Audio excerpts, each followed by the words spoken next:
Вот так вот коротко о фотоаппарате Лома, которым я пользовался лет 35 назад.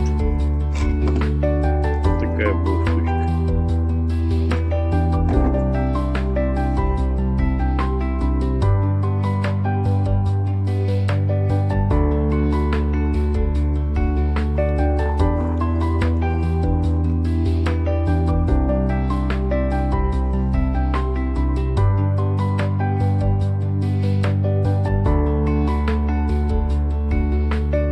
Вот такой миниатюрный фотоаппаратик был, можно сказать, почти шпионский, практически автоматически,